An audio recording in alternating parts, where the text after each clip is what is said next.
دریا، پہاڑ، ناگ سانپ، اس کی پوجا تم کر رہے ہو، اس کو خدا سمجھ رہے ہو. ارے یہ تو الذی خلق السماوات والارض، آسمان اور زمین یہ سب کے پیدا کرنے والے تو ہم ہیں. تو تم ہماری پوجا کرتے ہیں کہ وہ مخلوقات کی پوجا کرتے؟ یہ کتنی نادانی ہے. یہ اربوں کو جی جوڑا جا رہا ہے.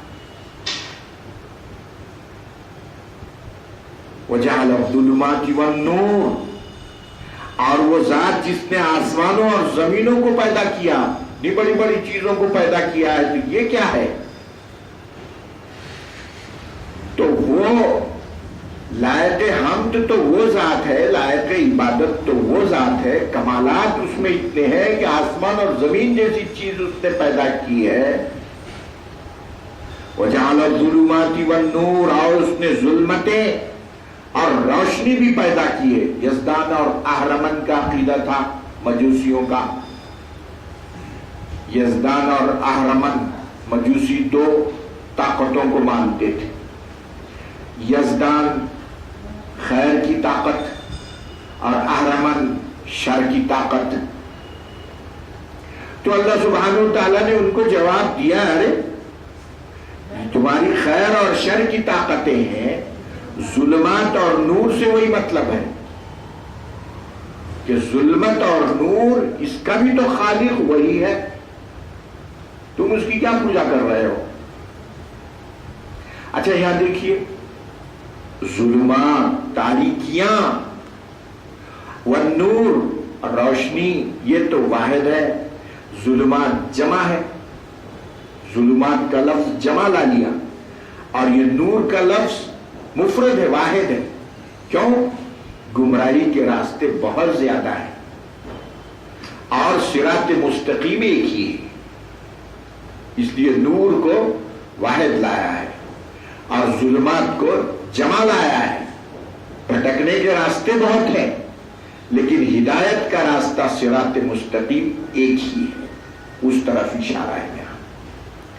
ثم الذین کفروا بربہم یعدلون.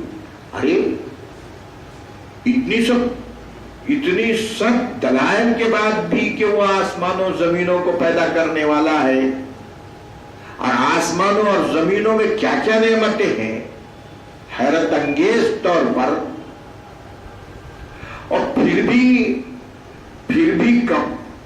بھی کفر کرنے والے بربہم یعدلون، اپنے مہربان مالک سے ہٹ کر بات کرتے ہیں، اس سے ہٹ کر دوسروں کی پوجا اور عبادت کرتے ہیں. اس کے بعد فرمایا هو الذی خلقکم. ارے وہ چھوڑو زمین آسمان کو، ان سے زیادہ حیرت انگیز چیز تو خود تمہاری پیدائش. انسان کو پیدا جو کیا ہے، سب سے بڑی چیز تو انسان کی پیدائش ہے. یہ تم کو پیدا کیا ہے. هو الذی خلقکم، وہی چیز ہے. دیکھیے آپ ایک نوالا پیٹ میں ڈالتے ہیں، وہی غذا ہڈی کو بھی مضبوط کرتی ہے، وہی غذا سینے میں دودھ پلاتی ہے، وہی غذا رگوں میں خون بھی پیدا کرتی ہے، وہی ایک غذا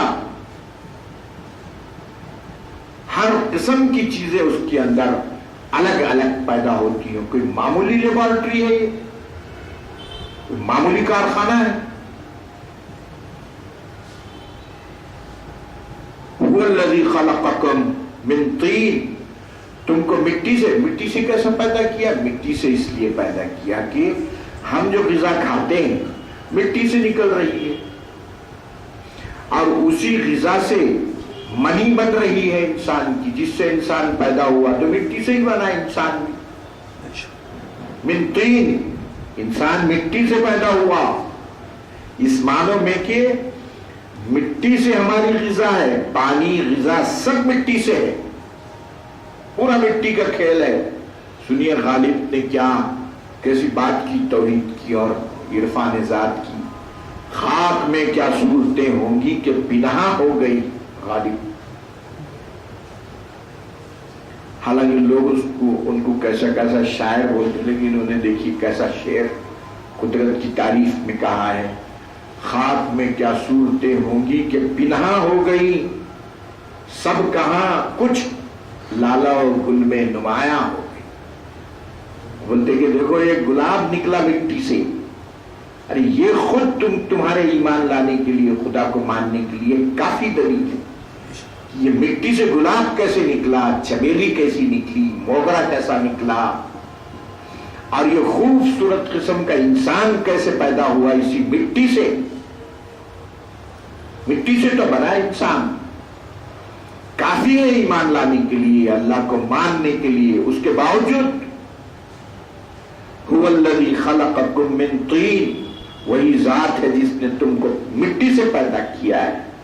ثم قضى اجلا، پھر تمہاری ایک عمر مقرر کر دی. تو انسان جو مرتا ہے اپنی عمر کی مکمل ہونے سے مرتا ہے، حادثے سے نہیں مرتا کوئی، بیماری سے نہیں مرتا کوئی، کینسر سے نہیں مرتا کوئی، ہارٹ کی بیماری سے کوئی نہیں مرتا. کوئی مرتا ہے اپنی سانس مکمل کر لینے سے مرتا ہے. لا تستأخرون ساعة ولا يستقدمون، نہ ایک سانس تم پہلے مر سکتے نہ ایک سانس لیٹ.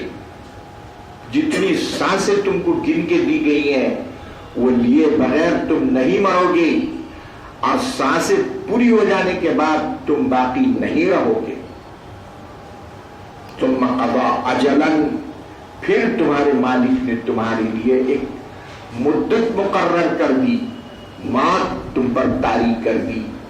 اور موت طاری کرنا قیامت کی طرف لے جانے کے لیے، قیامت کو سمجھنے کے لیے کافی ہے کہ جب یہ تمہاری انتہا ہے تو سمجھ جاؤ کہ اس تخلیق کی بھی ایک انتہا ہوگی.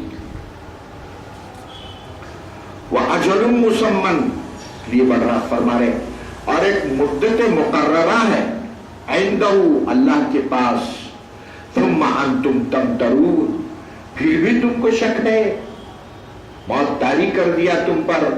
اور اسی طرح جیسے وہ انتہا ہے تمہاری زندگی کی، تو اسی طرح اس عالم اور اس جگ کائنات کی بھی ایک انتہا ہوگی.